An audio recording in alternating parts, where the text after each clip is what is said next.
Bonjour à tous et à toutes, j'espère que vous allez bien. Aujourd'hui, je voudrais vous parler de science-fiction et plus particulièrement de romans de science-fiction qui ont été écrits par des femmes. En fait, j'ai dans l'idée de faire une série de vidéos qui présenteraient des romans de science-fiction, mais uniquement des romans de science-fiction écrits par des femmes.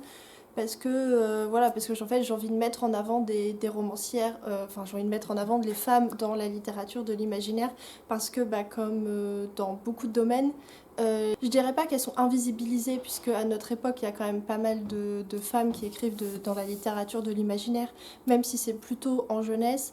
Elles sont pas invisibilisées, mais elles sont quand même souvent assez méconnues, et voilà, et c'est dommage, et du coup, voilà, je me suis dit que ça serait cool de les mettre en avant, d'en parler un petit peu, et puis de présenter, voilà, ça me donne l'occasion de présenter des romans, et notamment, en l'occurrence, des romans que j'ai adorés. Donc voilà, là, j'ai 3 romans à vous présenter, et voilà, je commence tout de suite. Le premier roman que je vous présente, c'est L'espace d'un an de Becky Chambers, qui est publié aux éditions La Talent. Bon là, comme vous pouvez le voir, je l'ai piqué à la je l'ai pris à la bibliothèque, donc il a des petites étiquettes partout.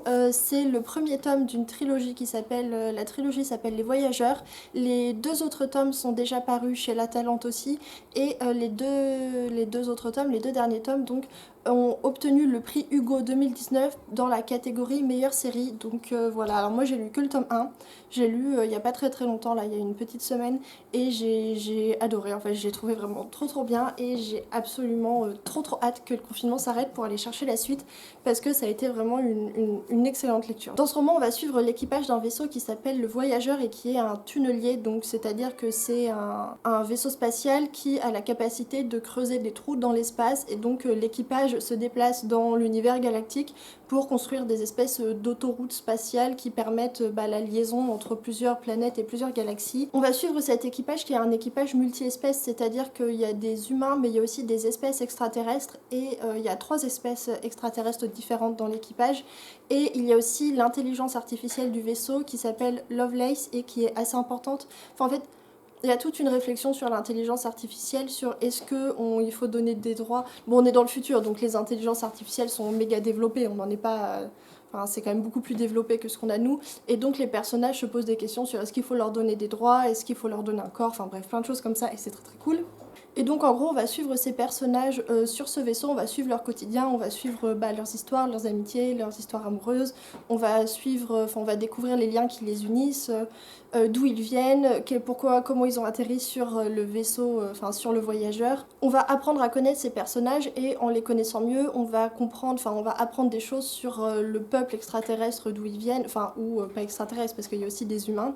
On va apprendre des choses sur leur peuple, sur leurs coutumes, sur leurs différences ou leurs ressemblances avec les humains, sur les liens qui les unissent entre espèces, ou sur l'histoire de leur peuple aussi, puisqu'en fait, plus on va apprendre des choses sur l'histoire personnelle des personnages, et plus on va apprendre des choses en fait sur les différentes espèces, et sur l'univers galactique et l'empire galactique.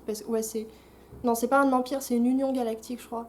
Enfin, en fait, on va apprendre des choses sur comment s'est constituée l'Union galactique, qui sont les peuples qui ont le pouvoir, quels sont ceux qui ont le moins de pouvoir, et on va apprendre tout un tas de trucs sur la politique de l'Union galactique, et c'est vraiment trop cool. C'est ultra fascinant en fait, la manière dont elle nous parle de ces espèces extraterrestres, parce qu'elle est super précise, et c'est hyper dépaysant, et en même temps c'est hyper réaliste. Enfin, c'est pas vraiment que c'est réaliste, mais c'est qu'en fait on a énormément de facilité à se projeter dans cet univers. Et quand j'ai lu, moi j'étais vraiment capable en fait de projeter le futur de l'humanité dans cet univers, et d'imaginer que ça pourrait être vrai en fait. Et c'était vraiment trop cool. On commence le livre quand en fait il y a une nouvelle passagère qui arrive sur le vaisseau, qui s'appelle Rosemary et qui est humaine, et qui en fait va fuir sa famille pour tout un tas de raisons, et elle a réussi à se faire embaucher sur le voyageur. Donc on commence la narration à peu près à ce moment-là, on la voit s'intégrer dans le vaisseau, puis arrive le moment où en fait on leur donne une mission, ils doivent aller construire un tunnel dans une zone un peu éloignée de la galaxie, une zone un petit peu dangereuse parce que c'est près d'une planète d'un peuple qui est en guerre, mais qui en même temps va être qui est censé être attaché prochainement à l'Union galactique, mais c'est pas sûr parce que c'est un peuple assez violent. Donc en fait on leur dit d'aller là-bas construire construire un tunnel. Et donc voilà, on va suivre ce voyage qui est très très long parce qu'en fait ils doivent passer par un chemin particulier, donc ça dure 1 an, c'est pour ça que ça s'appelle l'espace d'1 an je pense. Et voilà, donc ils se rendent là-bas et sur la route ils doivent s'arrêter à certains endroits sur certaines planètes parce qu'il se passe des trucs avec le vaisseau, ils rencontrent des gens, enfin bref voilà, plein de trucs comme ça. Donc on est plutôt sur un space opéra, mais le livre va pas tant nous parler de bataille, de guerre intergalactique.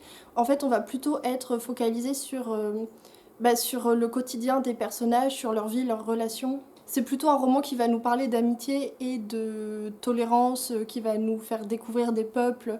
On a plus une dimension ethnologique, j'ai envie de dire, plutôt que épique en fait. On n'est pas trop sur le combat et on est beaucoup plus sur l'aspect, la dimension psychologique et ce genre de choses. Personnellement, je me suis beaucoup identifiée aux personnages et même aux personnages non humains, alors que d'habitude c'est quelque chose que j'arrive pas à faire en fait. J'ai du mal à m'identifier aux extraterrestres. J'avais lu un livre qui s'appelait... un livre d'un auteur français, Laurent Jeannefort, qui s'appelait Omal. J'ai lu la moitié du tome 1 et j'arrivais pas en fait parce qu'il y avait des extraterrestres et j'arrivais vraiment pas à m'identifier, à mettre dans la peau des extraterrestres, alors que là ça s'est fait absolument tout seul. J'avais énormément d'empathie pour les personnages, tous les personnages, même ceux qui sont moins agréables et du coup y compris les personnages extraterrestres.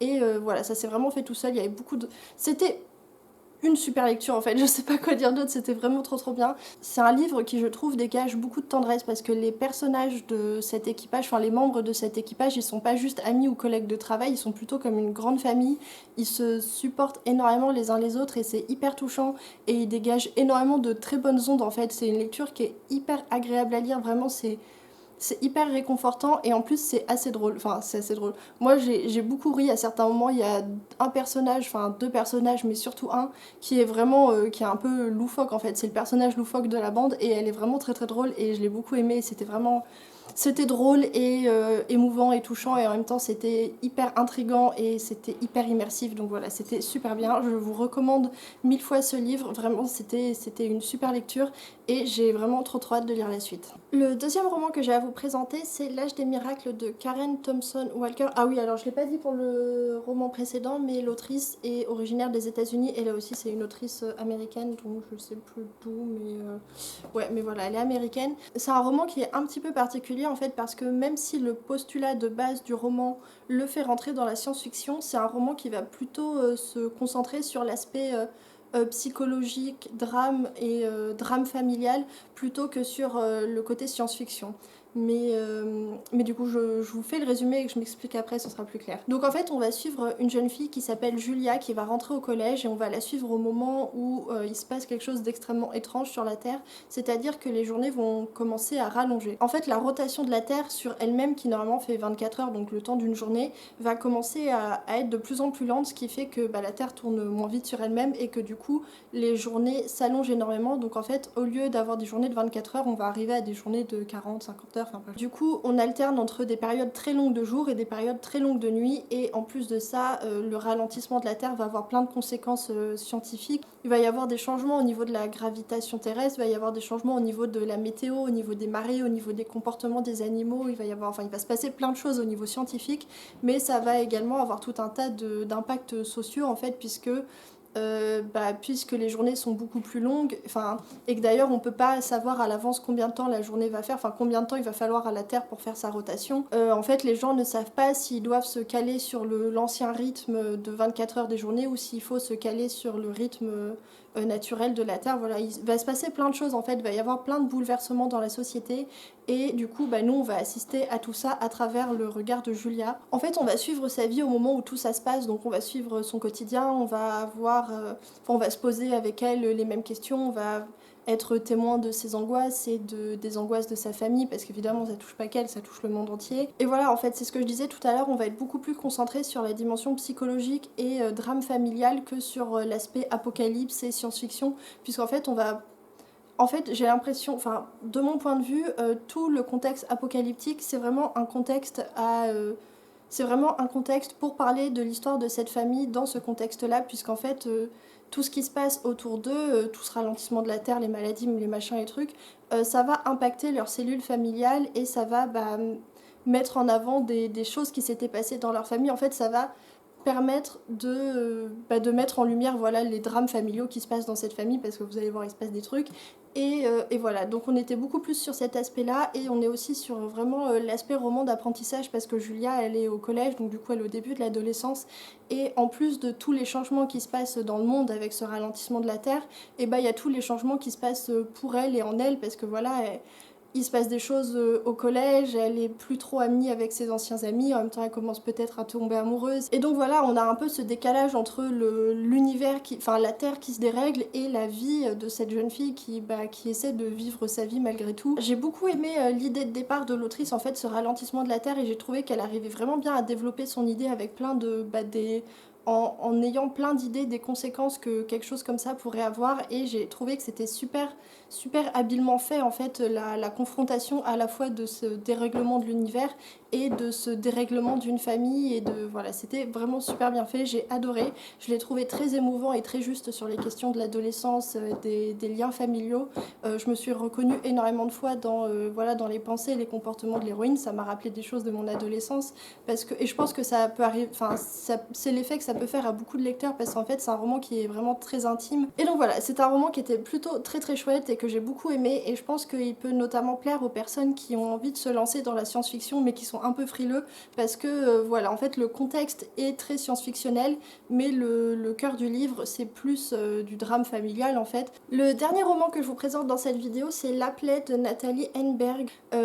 Alors celui-ci c'est le plus vieux des romans que j'ai présenté dans cette vidéo, parce que les autres étaient plutôt récents, mais celui-ci date de 1964, et d'ailleurs pour la petite histoire, je trouve ça assez intéressant. En fait, pendant très longtemps, Nathalie Henneberg a publié sous le nom de son mari, parce qu'en fait il faisait croire à une collaboration, alors qu'en fait c'était elle qui écrivait les romans, et elle a enfin commencé à signer par son propre nom quand son mari est mort. Et donc voilà, je trouvais ça assez intéressant comme petite histoire, mais bref. C'est un roman dont j'ai déjà parlé sur cette chaîne, parce que je l'avais mis dans ma toute première vidéo qui était mes coups de cœur de 2019. Alors c'est pas forcément un livre que j'ai absolument adoré, c'était pas ma meilleure expérience de lecture de 2019, mais parce que vous allez voir, c'est un livre qui est vraiment très bizarre, enfin vous allez voir, non, si vous le lisez vous verrez, c'est un livre qui est vraiment très bizarre, vraiment super perché. Mais en fait c'est un livre qui m'a surtout laissé une très forte impression, et qui a... et voilà, et je suis vraiment marquée par cette ambiance et par ce qui s'est passé dans le livre, donc des mois après, je m'en souviens encore assez précisément, donc voilà, c'est pour ça que je l'avais mis dans mes coups de cœur de 2019, mais bref, dans ce roman, on est dans un futur très lointain de l'humanité, donc l'humanité a construit des vaisseaux spatiaux, enfin bref, il y a un empire galactique, on voyage dans le temps, enfin non, on voyage pas dans le temps, mais on voyage dans l'espace, mais en fait, il se passe quelque chose d'assez terrible dans l'univers, c'est-à-dire qu'il y a... une espèce de force maléfique qui s'appelle la plaie, qui commence à s'étendre dans l'univers comme un virus en fait, notamment grâce à ces agents qu'on appelle des nocturnes, qui sont en fait des gens qui ont été contaminés et qui sèment la mort, la destruction, la maladie, le chaos sur leur passage. Donc voilà, donc le système, je sais pas si c'est un système solaire, mais l'univers commence à être contaminé par cette espèce de maladie, et la Terre a été contaminée, donc les Terriens sont en fuite, ils sont en exil, et ils essaient de rallier Sigma, qui est la capitale je sais plus, enfin qui est en gros la capitale du monde libre, et qui est censé être un endroit protégé, un endroit où la plaine ne pourra pas les atteindre. Donc voilà, on va suivre des Terriens qui sont en fuite. Au milieu de tout ce gros bordel, il y a des êtres un peu spéciaux qui naissent en fait, qui sont des espèces de mutants et qui ont des pouvoirs un peu spéciaux, et qui sont qui sont apparemment les seuls à pouvoir lutter contre la plaie, et qui sont les seuls à pouvoir l'arrêter. Et donc on va suivre plusieurs personnages qui viennent d'endroits différents dans l'univers, qui ont des histoires différentes, et qui vont chacun à leur manière se retrouver mêlés au combat contre la plaie. Donc voilà, il y en a qui vont se retrouver, qui vont lutter ensemble, mais on n'est pas du tout dans une ambiance comme dans Star Wars par exemple. Bref, on va suivre ces personnages, on va découvrir leur histoire, on va découvrir d'où ils viennent, on va pas mal se balader dans la galaxie, on va atterrir sur des planètes un peu étranges avec des peuples un peu étranges aussi, mais on va aussi pas mal se balader sur Sigma. Et donc en fait il y a ces différents moments qui alternent, parce que les moments sur Sigma c'est très coloré, c'est une ambiance qui est très vivante, alors que les passages dans l'espace ou sur les autres planètes c'est beaucoup plus lourd, c'est une ambiance qui est beaucoup plus sombre. Voilà, de mon point de vue c'est vraiment plus un roman d'ambiance qu'un roman d'intrigue. Franchement c'est un livre qui est vraiment très bizarre, très perché, et je pense qu'il faut vraiment le lire pour pour comprendre ce que je dis, même si je devrais pouvoir l'expliquer plus clairement. Mais voilà, c'est vraiment perché.